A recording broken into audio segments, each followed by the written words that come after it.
Fala Flá, seu canal Rubro Negro Raiz. Chegou a semana, mais uma semana aí se inicia pra gente. Semana decisiva, né, galera? Semana de jogo de volta da semifinal da Copa do Brasil. Um jogo que não só nós flamenguistas, mas os gremistas, né, já tinham dado como jogo só para cumprir tabela, né? O Flamengo já dado como finalista. Só que a coisa mudou, né, gente? A coisa mudou, né? A expectativa agora, os próprios gremistas se animaram novamente para esse jogo. Sabemos que o Grêmio é mil vezes melhor que o Olímpia, né? E que se o Flamengo continuar com essa postura, essa atitude, gente, para fechar o ano, uma eliminação aí, uma reviravolta aí nesse placar dentro do Maracanã ia ser, ó, a cereja do bolo. Vamos falar muito disso aí, mas antes queria pedir para vocês, galera, ainda não chegamos nem nos 50 inscritos. Tudo bem, o canal é novo, é o quarto dia, né? Mas eu preciso chegar pelo menos nos 1.000 inscritos. Gente, eu preciso demais. Você que me acompanha, que está acompanhando, que já se inscreveu, compartilha, manda para aquele seu amigo flamenguista, raiz, que curte, que gosta de futebol, que gosta de notícia, que gosta de um papo reto. Pede para ele se inscrever, pede para ele mandar também para os amigos. E assim a gente vai fazendo uma rede para poder chegar nesse número e o YouTube nos reconhecer como um canal, né? E a gente começar a monetizar para poder melhorar, comprar câmera, enfim, gente, entregar um material com mais qualidade, fazer um cenário melhor, enfim. Então eu preciso de mais, não chegamos nem em 50. Então preciso muito da força de vocês, tá? Quem já se inscreve no canal, quem já está inscrito melhor no canal, dá o like também. Vocês podem continuar contribuindo, não só compartilhando, mas dando like. É muito importante o like, tá, gente? Se inscrever é importante, mas o like é tão importante quanto. Comenta também, gente. Pode, nem sempre a galera vai concordar com o que eu falo, então pode comentar, pode falar, botar sua opinião. Eu sempre vou estar respondendo. É muito importante para fazer com que o canal suba, tá bom? Bem, antes de a semana, até quarta-feira vamos falar bastante de Flamengo e Grêmio. Antes eu queria ainda, vamos ter que falar de ontem, né, sobre Flamengo e São Paulo. É, a entrevista na coletiva do Dorival foi bem interessante. Tentaram cutucar ele lá para ver se ele falava mal do Flamengo, né? Perguntaram sobre o clima, o que ele achava. Ele não quis botar gasolina no fogo. Ele falou que não ia se pronunciar quanto a isso. Ele deu uma cutucadinha, né, na diretoria do Flamengo, quando ele diz que ele foi sair, um dos argumentos dele sair, que o esquema tático dele era muito simples, era muito comum, e o Flamengo estava atrás de alguém que tivesse algo a mais, né? Mas esse algo a mais que o Flamengo foi em busca até agora não aconteceu. E o comum dele ali, o básico dele, fez com que o Flamengo ganhasse uma Libertadores e uma Copa do Brasil. E pode muito bem ganhar mais uma Copa do Brasil com o São Paulo, tá, gente? São Paulo é favorito, sim, para mim, contra o Corinthians. E mesmo que o Flamengo passe pelo Grêmio, com esse futebol, é favorito também contra o Flamengo. Então, ele jogou essa aí para essa cutucada na diretoria, mas ontem sim foi muito nítido. Gente, se ainda restava alguma dúvida de que acabou, não tem mais fim da linha, gente, não tem mais condições. Foi ontem, né? Os jogadores todos cumprimentando ele do Dorival, não daquela maneira só apenas de tal que a gente vê às vezes no Flamengo e Grêmio teve isso, né, com o Renato Gaúcho, mas ontem foi bem assintoso, não sei se proposital, mas foi bem assintoso. E as informações que a gente tem da Gávea é que não há diálogo, né? Que realmente o São Paulo ele não conversa, cada um no seu canto, os jogadores no canto, ele em outro. Ontem parece que rolou um desconforto muito grande quando ele substituiu o Arrascaeta. Confesso que não, o Arrascaeta não vem jogando bem, mas ontem, pelo menos, ainda as melhores jogadas do primeiro tempo passou pelo pé dele. E assim, tá nítido, gente, tá nítido que os jogadores caíram. Eu gosto muito do Rei, tá? Mandar um salve pro Rei. Não sei se esse vídeo pode chegar a ele, mas o canal do Rei, né, até aconselho a galera a procurar. Ele fala de Flamengo também, apaixonado flamenguista, de uma maneira com muito humor, né? E ele falou uma coisa que eu concordo com ele até um certo ponto, né? E aí eu vou falar onde eu discordo. Que se fala muito, que os jogadores é o elenco que manda no Flamengo, que é o elenco que faz isso, e aí ele começa a falar de uma forma irônica, né? Foi o elenco que demitiu o Dorival, foi o elenco que trouxe o Vitor Pereira, foi o elenco que trouxe o Sampaoli, foi o elenco que fez com que o Flamengo fosse. Ele começa a falar, o que ele quer dizer é que ano que vem tem eleição e que, teoricamente, se fala do elenco para não se falar do técnico, dos erros, para que não surge a direção e comprometa aí numa possível reeleição. Em partes, eu até concordo com o Rei. Realmente, gente, o culpado de tudo isso, todo esse embrolho que aconteceu, é da diretoria. É de Rodolfo Landim. Primeiro, Rodolfo é o primeiro. Não tem, para falar de Marcos Braz, de Bruno Espindo, tem que falar de Rodolfo Landim. Passa por ele, aí sim, depois toda a diretoria. Eles são os culpados.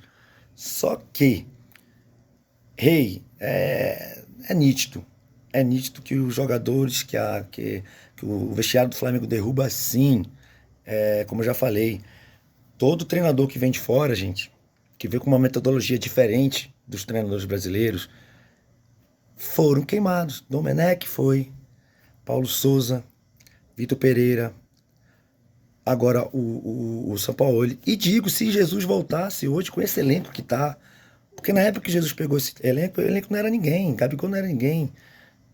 Alguns jogadores, Felipe, tudo bem, já tinha vindo de Europa, mas a grande maioria, Bruno Henrique, quem era o Bruno Henrique? Everton Ribeiro já tinha o nome, mas não tinha o que tem o nome hoje, um jogador de seleção. Rascaeta também era um grande jogador, mas não tinha o nome que tem hoje. Todos esses caras fizeram o nome em 2019. Então naquela época foi muito mais fácil de lidar com eles. Hoje eles estão assim, cara.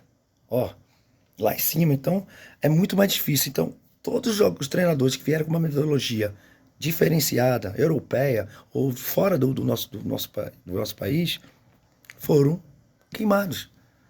Quem deu certo aqui no Flamengo? Os brasileiros. Será coincidência? Será que os brasileiros, já sabendo do elenco do Flamengo, né, souberam levar o time?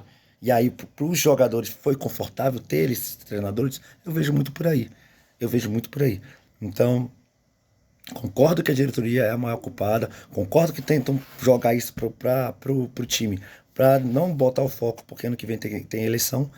Porém, jogadores sim, sim, tem culpa. Jogadores sim escolhem treinador, escolhem jogo. Isso tá, me desculpa aí, mas isso tá nítido, nítido. É só vocês verem o histórico de Jesus pra cá e os jogos do Flamengo. Então, assim, até quando, né, gente? Enquanto não chegar a direção. O São Paulo é o menos culpado, gente. O São Paulo estava no lugarzinho dele, foram lá procurar ele. Landim sempre quis São Paulo. Trouxe o cara e o cara tentou botar o esquema dele, mas os jogadores não aceitaram.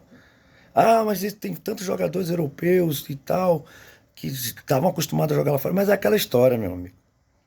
Lá fora, com outra direção, outra diretoria, com outro esquema, é uma coisa. É que nem o cara tá na Europa, ele não vai jogar lixo na rua ali. Ali é porque a maioria não joga, então ele vai se comportar conforme ali o, a sociedade, né? Chega no Brasil, aí é aquela farra. Então acaba que acontece que é isso. Chegou aqui no Brasil, viu que não tem diretoria, não tem pulso, e faz do jeito que quer. E é isso. É isso. Bem, gente, São Paulo é questão de tempo para ser demitido, isso é fato. Né? Não tem condição, até porque ele não quer. O São Paulo, a gente é nítido que ele tá assim, na própria entrevista que ele deu, em campo eu faço o que eu posso, fora do campo não me interessa. Olha a declaração que o São Paulo lhe dá. Tá nítido que ele também tá, ó, cagando. Tá cagando.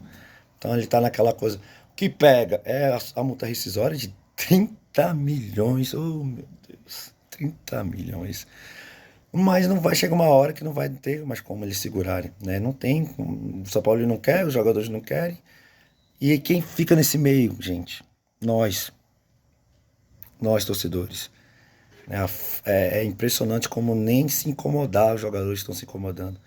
Então, nessa visão, gente, eu acho que já tá na hora, lógico que não é fácil, né, assim, da noite pro dia, mas de já botar nomezinhos numa lista, numa possível barca de saída. Passou da hora, passou da hora. E ontem, conversando com com alguns torcedores do Mengão no jogo, falamos de alguns nomes e vou querer dividir com vocês, saber o que vocês acham. Começando pelo gol. Acho que está mais que na hora do Santos dar adeus. Nós já temos o Matheus Cunha que está segurando a onda, tá vacilando, 2 jogos vacilou, tá, mas não, já ajudou muito o Mengão.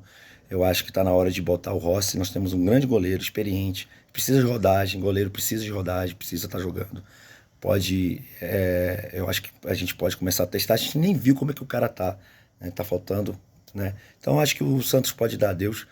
Na lateral, Varela, ó, tchau Varela, não sei nem por que veio, não fez nada no Flamengo. Já estamos com o Mateuzinho voltando aí, então essa os laterais do Flamengo, Wesley e Mateuzinho. Na zaga, podemos dispensar já 3, na verdade, na zaga. Pablo, que não diz a que veio. Não sei o que o Pablo tá fazendo no Flamengo. Rodrigo Caio, que a gente deixa uma gratidão com ele. Foi um grande zagueiro para mim, um dos melhores zagueiros que o Flamengo teve. Infelizmente, as contusões, as cirurgias ferraram com a carreira do Rodrigo Caio. E não tem mais o que pegar do Rodrigo Caio, então é agradecer e deixar ele seguir o caminho dele. E Davi Luiz, que eu esperava que fosse ter, no mínimo, aquele ímpeto de capitão, de zagueirão, de cara de seleção, como o Gustavo Gomes do Palmeiras de gritar, de brigar, de chamar atenção. No jogo contra o Olímpia, ele fala, depois do terceiro gol, eu avisei. Porra, avisou, mas e aí? Não gritou com os caras, não pagou sapo pro Matheus Cunha, não falou com o Fabrício Bruno, não falou com os volantes. Ah, pelo amor de Deus, Davi também, ó. Tchau. Lateral esquerdo, Felipe Luiz já deu, gente. Pô, mas e quem vai ter? Não só tem o Ayrton? Sobe algum moleque da base, meu parceiro. Os moleques da base estão mostrando serviço. Sobe um lateral bom da base. Eu tô por fora da base, mas deve ter, com certeza. Os volantes não dá pra mexer, né, gente? Gerson não tá jogando bem, mas a gente sabe da sua capacidade, ainda pode tirar coisa. Alan, eu acho que é muito parecido com o caso do Pulgar, que chegou horrível, todo mundo, e com o tempo ele foi se adaptando. Eu acredito que o Alan ainda vai se adaptar, vai melhorar. Vitor Hugo tá, né, tem jogado bem. Thiago Maia tá vacilando, mas a gente sabe do seu futebol, então ainda também acho que pode sair coisa. Eu só acrescento o Igor Jesus, gente. Acho que o Igor Jesus deveria ter mais chance. Nos jogos que eu vi, jogou muito bem, me lembra muito o João Gomes, o estilo do João Gomes, o Igor. Então acho que é um moleque que podia ter mais oportunidade. E na frente, 2 nomes que podem ir, mas um não vai nem fazer falta, que é o Everton Cebolinha. Esse aí realmente também foi uma decepção muito grande para mim, que eu quis muito essa contratação, quis muito, e não rolou. Não rolou, que ele volte pro Grêmio, jogue muito lá, mas no Flamengo não deu certo. E alguns talvez não vão concordar comigo, mas o Ribeiro também para mim já deu. Eu acho que o Luiz Araújo está pedindo passagem, jogou muito ontem. Pô, mas e aí, reserva? Ano que vem. Eu não tô falando para ser mandado agora, né, gente? Tô falando assim, o Ribeiro vai até final do ano. Ano que vem libera ele. E o De La Cruz tá aí, né, galera? O River Plate já quis, né, negociar depois da eliminação, mas aí pro Flamengo não compensava, que ele não ia poder escrever ele em nenhum campeonato. Então, pro cara ficar parado aqui e a gente pagando salário, não adianta. Então, ano que vem eu acredito que essa negociação deva acontecer. Então, vem De La Cruz e é isso. Eu acho que a barca é essa. Isso vai mostrar para os que ficaram. E aí outra coisa, senhor Gabigol, né? Senhor Thiago Maia, senhor Gerson, senhor Fabrício Bruno, que ontem fez uma partida horrível. Fica aí o aviso, ó, não tem cadeira cativa aqui não, viu? Joga, porque senão vai ralar peito. Então fica esse recado e o Flamengo pode ir ao mercado trazer novos jogadores, tem dinheiro para isso, né? Eu acho que está na hora de esse ciclo de 2019 realmente já deu, né? Os jogadores já ganharam tudo, eles estão comandando o Flamengo, então você não vê mais tesão, você não vê brilho, você não vê vontade, você não vê nada do time. Então acho que está na hora de renovação. A palavra é essa, gente, renovação. Então é isso, valeu. Amanhã a gente fala mais sobre Flamengo e Grêmio. Quarta-feira também tem um pré-jogo, tem um pós-jogo. E para terminar, peço mais uma vez para que você se inscreva no canal para dar aquela força, tá, galera? Raça, amor e paixão ao meu Mengão.